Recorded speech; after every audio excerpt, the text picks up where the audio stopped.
façon de voyager.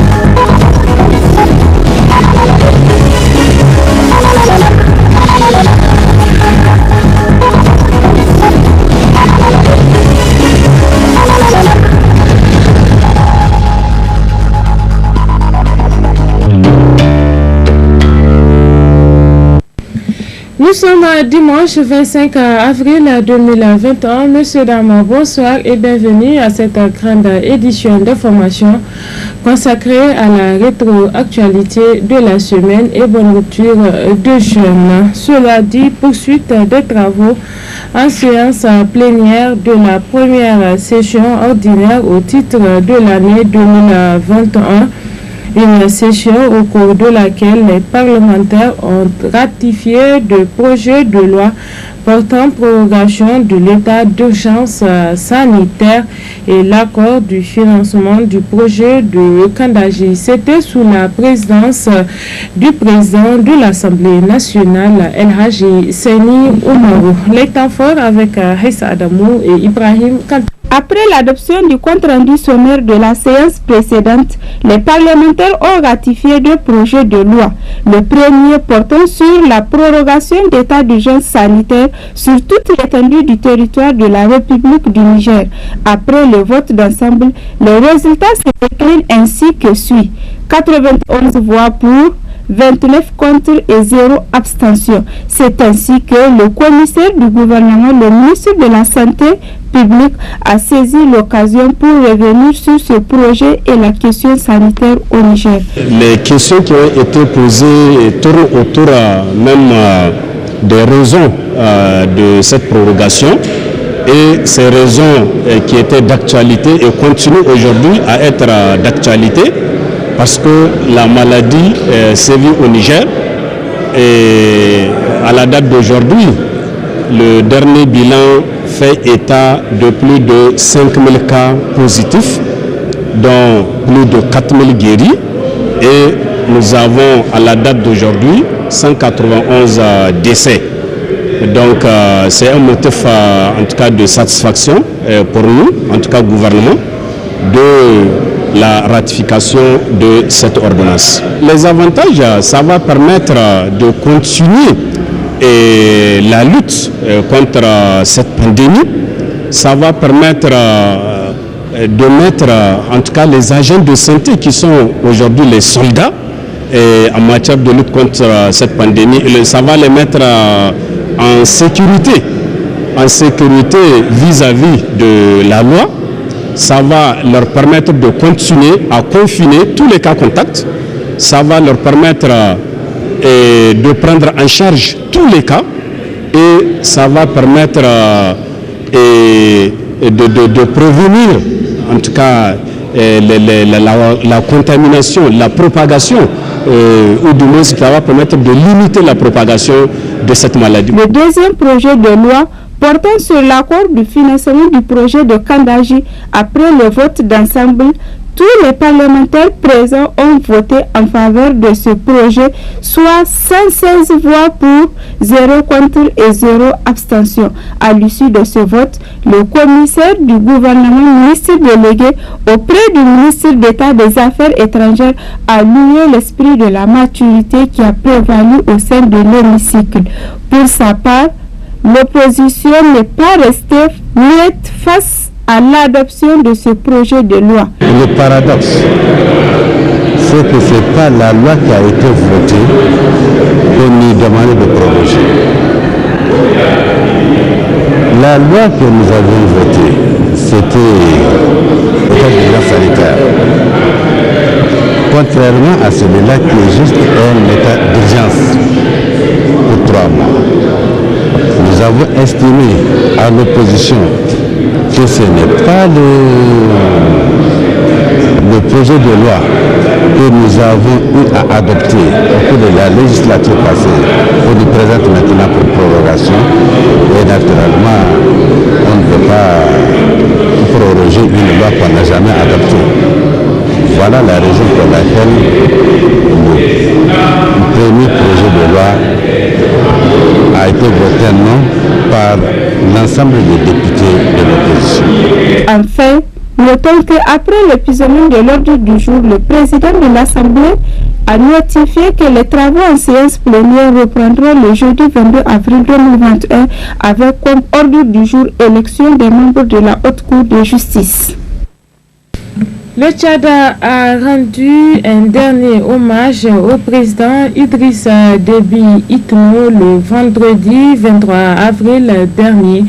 Le chef de l'État est décédé en début de semaine des suites de ses blessures après avoir participé au combat contre les rebelles dans le nord du pays. Des obstacles nationaux ont été célébrés dans la capitale tchadienne. Retour sur ces moments émotionnels avec la rédaction.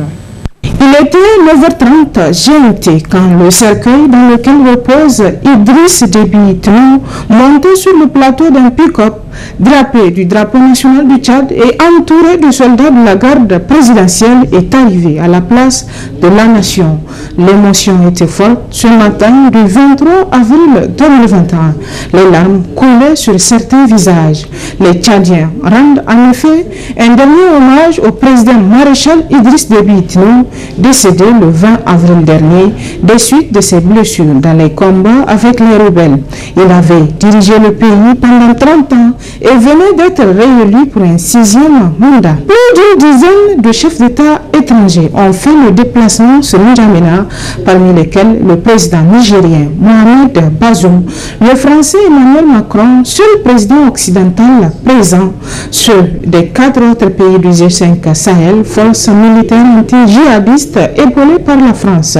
Était aussi présent le président du Conseil souverain soudanais, le général Abdel Fattah al-Burhan, et le Congolais Félix Tshisekedi, président en exercice de l'Union africaine, ou encore le représentant de la diplomatie européenne, Joseph Borrell. Les obsèques officielles se sont déroulées en début de matinée sur la place de la Nation. À travers un défilé militaire, les soldats tchadiens lui ont rendu un dernier honneur militaire. Dans les différentes interventions, les membres de la famille du défunt président prennent la parole, chacun à son tour. Dans son discours, Abdelkarim Idriss Déby, le fils du président et premier à lui rendre hommage, a souligné une incarnation du courage et de l'altruisme. Quant à la première dame Hinda Déby Itno, elle a souligné un président que le peuple tchadien a aimé avant de s'effondrer en larmes.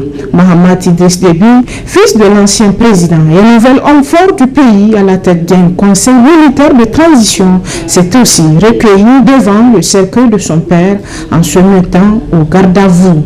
Après les honneurs militaires et les différentes interventions, une prière devrait être dite à la grande mosquée en sa mémoire. La dépouille d'Idriss Déby sera ensuite emmenée en avion à plus d'un millier de kilomètres à Amdjaras, petit village qui jouxte sa ville natale de Berdoba, où il sera inhumé aux côtés de son père dans l'intimité familiale. Que son âme repose en paix et que la terre lui soit légère. Amen. La coordination nationale de lutte contre la drogue a organisé au cours de cette semaine une cérémonie d'insérénation de plusieurs tonnes de cannabis saisies.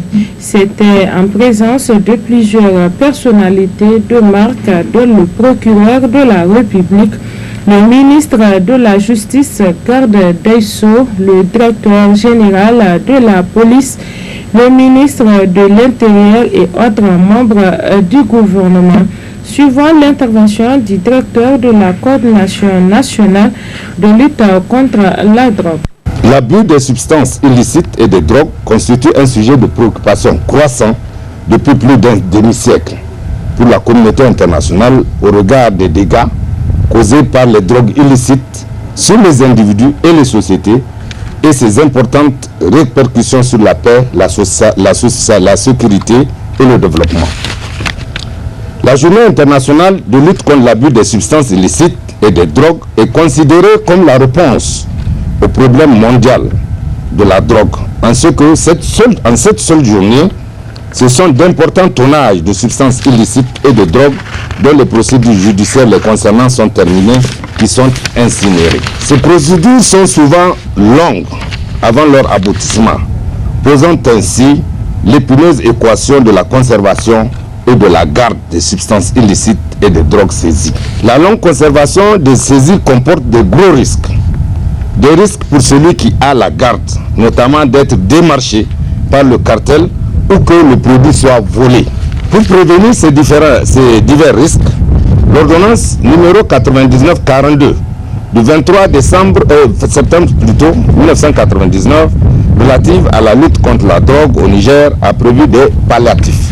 La présente cérémonie s'inscrit dans le respect du principe de la légalité et vise la destruction d'environ 17 tonnes et plus précisément 16 tonnes et 803 kg de résine de cannabis.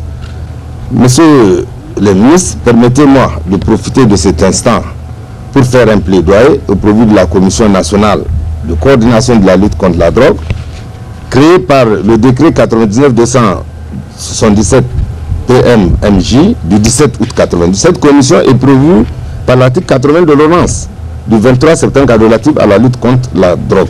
Elle est actuellement logée au ministère de la Justice et à la Direction générale des affaires judiciaires et des Sceaux du ministère de la Justice, et avec comme objectif d'identifier les besoins et les problèmes en matière de lutte contre la drogue à l'échelon national, de définir une stratégie dans le cadre des politiques publiques en matière de santé et de répression, de suivre et de coordonner l'application de la stratégie et du programme national de lutte contre le trafic des stupéfiants et des substances psychotropes, d'entreprendre une campagne intense d'information, de sensibilisation et d'éducation du public afin de réduire la demande, l'offre, la production et le trafic de drogue, et enfin d'élaborer des statistiques fiables sur le trafic et la consommation de la drogue. Célébration hier 24 avril 2021 de la 26e édition de la Journée nationale de la Concorde qui consacre la signature des accords de paix avec la rébellion au Niger depuis 1995. La rédaction vous propose à cet effet un historique de la dite fête nationale. Reportage. Le Niger célèbre le 24 avril la journée nationale de la Concorde, marquant la signature des accords de paix entre les mouvements armés et le gouvernement dit les accords de Ouagadougou. Le 24 avril 1995 est signé à Niamey un accord de paix établissant une paix définitive entre le gouvernement nigérien et l'organisation de la résistance armée, mouvement actif dans le Nord. Les grands axes de cet accord portent sur la décentralisation, la gestion de la sécurité dans les zones touchées par le conflit et le développement de ces zones, mais aussi l'intégration et la réinsertion socio-économique des ex-combattants et le retour des populations réfugiées et déplacées dans leur région d'origine et leur réinsertion. On fait beaucoup de bruit autour de la signature de ces accords, mais on ne pose pratiquement pas d'actes. C'est formidable qu'au Niger, des Touaregs ne se révoltent plus, ne se rebellent plus, à l'instar de ceux du Mali voisin. C'est formidable qu'au moment où des Touaregs maliens de l'Azawad sont allés jusqu'à vouloir proclamer l'indépendance de la région, que le Touareg du Niger, de l'Azawat, de l'Aïe et d'autres régions du pays ne les aient pas suivis ou qui n'aient rien fait du tout et qui sont restés tranquilles. C'est formidable. C'est là peut-être une des conséquences bénéfiques de la signature de cet accord-là. Là, on a gagné.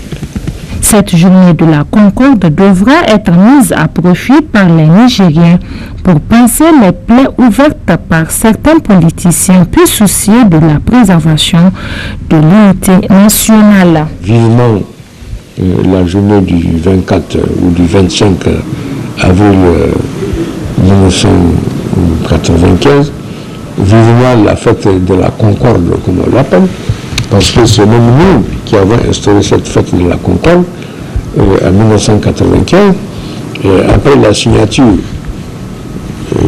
des accords entre le pouvoir nigérien et la rébellion à Ouagadougou. La dernière signature a eu lieu ici au Palais de Congrès, devant tout le monde. C'est M. Megana, aujourd'hui décédé, qui a signé au nom du pouvoir du Niger. Et c'est Louis Chaboula, qui est actuellement membre du gouvernement du Issou Mamadou, qui a signé au nom de la rébellion. Et c'était vraiment une atmosphère émouvante. Il y a même des gens qui ont versé des larmes à cette occasion-là. Et nous n'avons jamais applaudi autant que ce jour-là. Et tout de suite après la signature, nous les députés nous sommes transportés à l'Assemblée nationale où le texte portant accord tenu avec la rébellion nous a été soumis. Nous l'avons étudié en procédure d'urgence et nous l'avons adopté pratiquement à l'unanimité des membres de l'Assemblée nationale ce jour-là, 25 avril 1995. Et la fête fut belle. Et le texte est là et il faut l'appliquer. Pour rappel, cette journée a été institutionnalisée le 24 avril 1995, soit une année après la signature de l'accord de paix de Ouagadougou le 9 octobre 1994 entre le gouvernement et la rébellion. Cette signature a consacré la fin de plusieurs années de conflits dans les régions de Tawa, Agadez et une partie de celle de Zender. À ce long et laborieux processus de paix est venu se greffer le dernier accord intervenu en 2007 avec le mouvement des Nigériens pour la justice MNJ d'Agali Alambo. Le 24 avril de chaque année, le Niger célèbre la journée nationale de la Concorde et ce depuis 1995. À cette occasion, nous nous sommes entretenus avec le juriste consultant Maman Bacha sur les fondements de ces accords de paix signés en 1995, origine de cette fête de Concorde. On le suit. Les accords signé le 24 avril 1995, visait pour l'essentiel à restaurer la paix dans le nord de notre pays, sérieusement secoué par ce qu'on appelait en ce temps-là la rébellion armée. Donc cette rébellion armée qui fondait ses revendications sur le délaissement notamment de la principale région nord, notamment Agadez, qui est pourvoyeuse de l'uranium et qui se trouve complètement, j'allais dire, oubliée dans les investissements en termes de développement socio-économique de manière générale. Et que les ressortissants de ces deux zones-là, notamment de l'Aïr et de l'Azawad, se sentaient plus ou moins exclus du système administratif et j'allais dire même du tissu socio-économique formel de manière générale. Donc c'est entre autres sur cela qu'était fondée cette revendication qui avait eu dans un premier temps un relam, j'allais dire séparatiste, puisqu'il visait à créer une entité autonome vis-à-vis de l'État central, donc de l'État du Niger. Comme vous le savez, le Niger est un État unitaire, centralisateur, donc il fallait soit créer donc un État entre l'Aïr et l'Azawad, donc comme vous le savez depuis la nuit des temps, notamment pendant la colonisation et nous un peu à fond, il y avait toujours eu ce projet notamment de l'OCRS comme parlaient les historiens, mais pour l'essentiel en ce moment-là, l'objectif était de parvenir à faire en sorte que notamment les zones d'Agadez et Tawa ne soient pas oubliées par rapport au reste du Niger en termes d'investissement socio-économique et en termes d'intégration des ressortissants de ces deux régions, principalement parce que l'AIL c'est donc Agadez et Azawad c'est Tawa.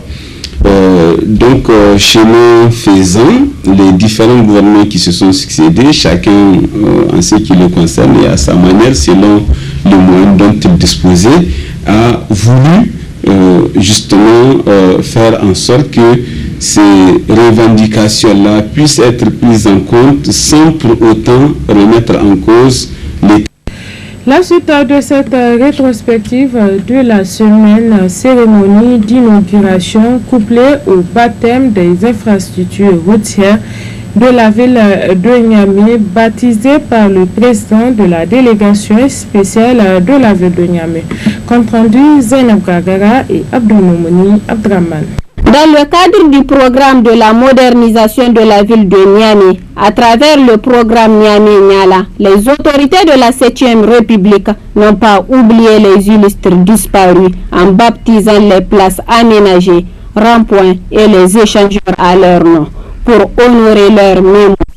Après le rond-point Cheikh Seydou, rond-point Moukaïla Sakwara, nous voilà à la cérémonie d'inauguration du rond-point Hamidou Dourfaï, suivi de celle de la place Sidi Koutibé et en troisième lieu la rue de la bonne gouvernance. Ces deux personnes ont marqué l'histoire de notre ville et ça s'inscrit dans le cadre général de la construction d'une politique de mémoire, une politique de mémoire basée sur des grands enfants, des grands fils, des grands hommes qui ont marqué l'histoire de notre ville, mais aussi sur des grandes valeurs.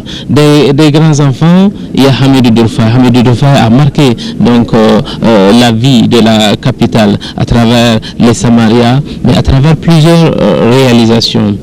C'est la même chose au niveau de Sidi Koutoubi. Et Sidi Koutoubi, qui a été préfet maire de la ville de Niamey, qui a apporté un grand changement dans la construction de notre ville et sur la promotion des grandes valeurs dans le domaine de l'environnement, dans le domaine de la voirie, dans le domaine de l'aménagement, dans le domaine de la restructuration urbaine. Il va de soi qu'aujourd'hui, nous puissions leur apporter notre gratitude, notre reconnaissance pour que les actions qu'ils ont posées puissent servir des exemples assurés pour nous et pour les générations à venir.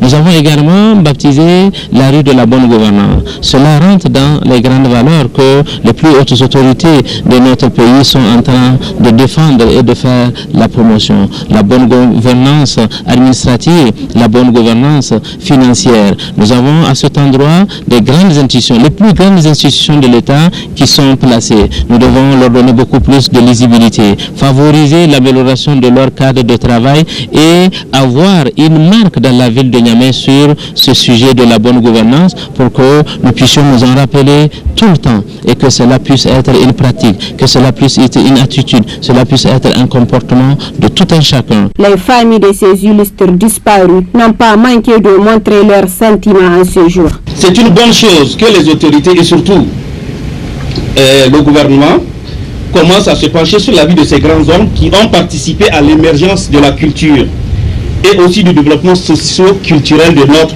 pays. Nous lançons un appel vibrant de l'aide à l'État pour voir, dans la mesure du possible, leur assurer au moins un minimum dans leur prise en charge au niveau des centres hospitaliers publics. Monsieur le Président de la délégation spéciale, à l'instar de la cérémonie qui nous réunit aujourd'hui, vous avez depuis un certain temps pris l'initiative d'honorer les fils du Niger en baptisant des places de la ville de Niamey de leur nom. Nous nous joignons aux familles de ces personnes, de ces fils du Niger, pour vous exprimer toute notre gratitude, Monsieur le Président. À travers ces différentes infrastructures personnalisées, baptisées au nom des illustres disparus, qui ont contribué dans le développement socio-culturel de notre pays, ces symboles rappellent les morts. Les grands hommes ne meurent jamais, car leurs noms resteront gravés à jamais dans l'histoire du pays. De son côté, le Centre culturel américain a servi de cadre vendredi dernier à la cérémonie de lancement du programme annuel de formation des femmes entrepreneurs suivi de rupture de jeunes initiée par l'ambassade des États-Unis d'Amérique au Niger. Haïssa Adamou et Abdelraouf Dayabou nous en disent davantage. Cette cérémonie officielle consacre le lancement du programme intitulé Autonomisation des femmes entrepreneurs afin de développer leurs compétences entrepreneuriales en temps de crise. Prenant la parole, M. Yazi Adamou, un partenaire solide et fiable de l'ambassade, après avoir expliqué ce que le Niger Business Angel Network est revenu sur leur partenariat avec l'ambassade des États-Unis au Niger. Donner aux femmes entrepreneurs les moyens de soutenir leur parcours entrepreneurial en temps de crise, vise à offrir aux femmes les ressources nécessaires pour traverser sans séquelles majeures cette vallée de la mort et aussi pour s'adapter à l'environnement actuel. Pour soutenir ce programme, nous organiserons des rencontres mensuelles et des webconférences autour des meilleures pratiques de marketing, de vente, de relations clients, de déploiement des solutions, des produits et des services. Une fois, 2 compétitions Shark Tank, c'est-à-dire une présentation d'une solution, d'un produit ou d'un service devant un jury. Et aussi, nous allons organiser des visites d'entreprise. En le faisant, nous espérons voir les femmes entrepreneurs bénéficiaires de ce programme être aptes à résister aux aléas inhérents au processus entrepreneurial et aux défis transversaux. Nous avons aussi confiance qu'elles amélioreront leurs produits et ainsi accroître leur chiffre d'affaires.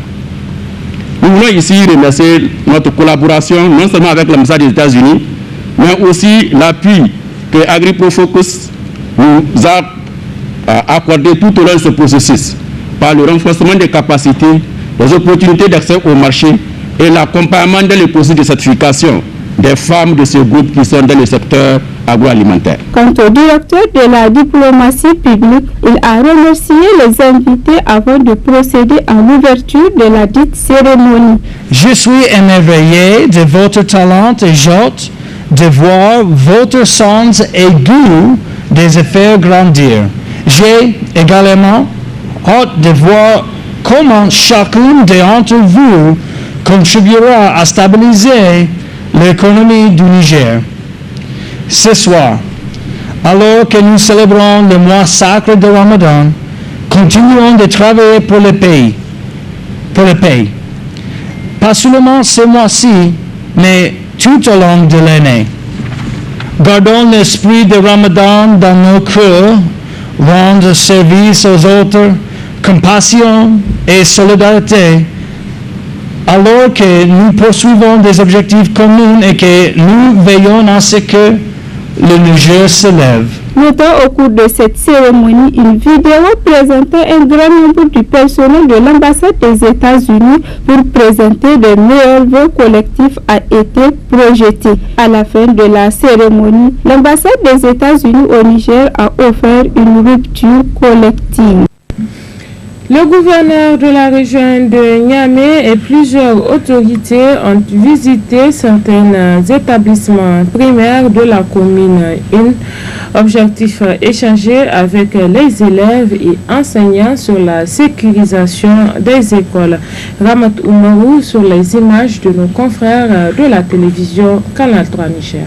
C'est après une série d'incendies, dont certains mortels, et conscients du danger de la recrudescence de ces incendies, que les parents d'élèves en compagnie du directeur des enseignements secondaires DRES, le directeur régional de l'enseignement primaire DREP et le gouverneur de la région de Niamey ont effectué cette visite au niveau de certaines écoles primaires et collèges d'enseignement professionnel et technique afin d'échanger avec les élèves et les enseignants sur la sécurisation des écoles. Notons bien qu'il y a des difficultés Et nous savons que le gouvernement est en train de se préparer en conséquence pour faire continuer ce travail de renforcement des infrastructures et équipements dédiés à l'éducation. Mais à cela doit s'ajouter aussi une prise de conscience et une mobilisation active de tous les acteurs ainsi que leur responsabilisation par rapport à la sécurité des sites. Cela ne relève pas seulement des autorités régionales ni du gouvernement, cela relève aussi des acteurs locaux aujourd'hui avec lesquels nous sommes en train d'échanger et faire les visites de terrain pour que des catastrophes que nous avons enregistrées, des incendies récurrents que nous notons dans la ville de Niamey, il faut absolument que cela s'arrête. Et cela ne pourra s'arrêter que lorsque les élèves, lorsque les enseignants, lorsque tous les acteurs de l'enseignement se mobilisent pour la sécurisation des sites. Présent pour la circonstance, le gouverneur de la région de Niamey a rassuré l'engagement des autorités à apporter une réponse appropriée face à cette situation. Si cette gestion de proximité, si réellement, on ne devrait pas avoir la récurrence des incendies. Parce que je me dis tout simplement, si les parents sont réellement impliqués, les élèves sensibilisés, les enseignants sensibilisés, je ne peux pas comprendre comment un intrus peut être là jusqu'à provoquer un incendie. Au regard de ce qui s'est passé hier seulement, l'école route Filangue 5, c'était deux individus, deux gaillards qui s'étaient introduits avec un bidon d'essence. Ils ont juste commencé à mettre de l'essence à des tables. Et je souligne parce qu'il s'agit d'une classe en matériaux définitifs. C'est dans une classe en matériaux définitifs. Ils sont rentrés avec un bidon d'essence. Ils ont commencé à mettre l'essence sur les tables. Quand ils ont été aperçus, ils ont pris fuite. C'est pourquoi nous sommes partis livrer ce message à la communauté scolaire. Où nous avons trouvé et les parents, et les élèves, et les enseignants, et le personnel d'appui. Pour dire qu'ils prennent d'abord leurs responsabilités. Parce qu'il s'agit d'une gestion de proximité.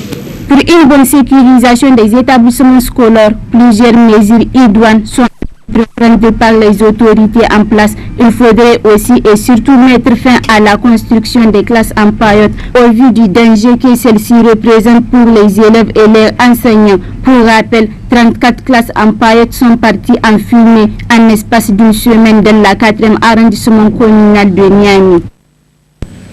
Le monde musulman observe depuis le 13 avril dernier le mois béni du Ramadan. D'ores et déjà, l'on entame la deuxième décade de ce mois béni. Quel est le comportement à tenir durant cette deuxième décade? Le consultant islamologue Dr Boubacar Touré nous l'explique. Nous avons dit la première décade, c'était la prière, c'était de chercher le savoir, le pardon d'Allah. La deuxième décade de ce mois, c'est vraiment prier, multiplier les lectures de Saint-Coran et faire abondant des zikr. Astaghfirullah, Allahumma la ilaha illa anta subhanaka inni kuntu minaz zalimin. Allahumma ya Rabbi, ighfirli wal walidayya wal mu'minin yawma yaqumul hisab. Donc c'est ça des invocations, il faut les multiplier et la lecture de Saint-Coran. Parce que c'est le moment du pardon aussi. La deuxième décade, elle est faite seulement pour le pardon. Il faut multiplier autant de zikr, de doigts que vous connaissez dans votre langue nationale qu'en arabe. Voilà mes choses de faire en islam.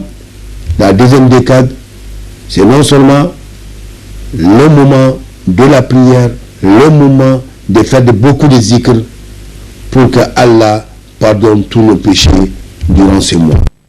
Début jeudi dernier de la 11e édition du concours de lecture et de mémorisation du Saint-Coran Musabaka, organisé par le groupe de presse Tambara. Pour cette édition, plusieurs innovations ont été apportées. Alou Massani, Abdullah Sarabdou. Cette cérémonie officielle d'ouverture de la 11e édition de la Musabaka de la radio-télévision Tambara a vu la participation de plusieurs talibés de toutes catégories. Cette initiative de la direction générale de la RTVT est de rassembler tous les meilleurs talents dans cette compétition de lecture et de la mémorisation du Saint-Coran. Cependant, à travers ce coup d'envoi donné par le comité d'organisation de la dite Musabaka, les partenaires et toutes les bonnes volontés devraient apporter leur pierre à l'édifice afin d'accompagner ces derniers. Cette année, on est en 11e édition que ça va débuter aujourd'hui. Tout est préparé. Aujourd'hui, on va commencer avec les enfants qui vont lire Juz'u Amma, Inch'Allah. Pour cette compétition, on a Coran entier, demi-Coran, les tiers du Coran, maintenant plus les 6 isbs du Coran et 2 isbs du Coran. Ça fait en total 5 catégories qui vont compétir pour cette édition de la Musabaka Tambara. Et la particularité de cette Musabaka, comme à chaque année il y a des innovations et des préparations. Et ce sont les objectifs qu'on a vu qu'il faut qu'on améliore au niveau de la prestation. Et on a corrigé quelques erreurs. Ce n'est pas une compétition si j'ai gagné ou bien si je n'ai pas gagné. Dans tous les cas, même si tu n'as pas gagné, tu auras la récompense de la lecture. Maintenant, un message à l'endroit de ceux qui vont aider la Musabaka d'encourager ces enfants-là. Relativement à la situation du moment liée à la maladie à coronavirus, toutes les dispositions ont été prises par la radio-télévision Tambara quant au respect des mesures barrières. Cette compétition de la mémorisation du Saint-Coran durera 10 jours. Et aussi, toutes les bonnes volontés devraient se manifester pour cette initiative de la Musabaka de la RTVT, la 11e édition du genre, ici à Niamey, au quartier d'Angao. Point final de cette édition d'information consacrée à la rétroactualité de la semaine. Merci à vous de l'avoir suivi. Passez d'excellents moments en compagnie de nos programmes et surtout bon début de semaine. Au revoir.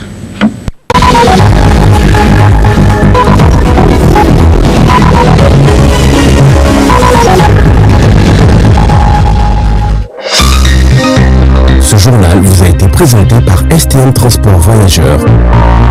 Une nouvelle façon de voyager.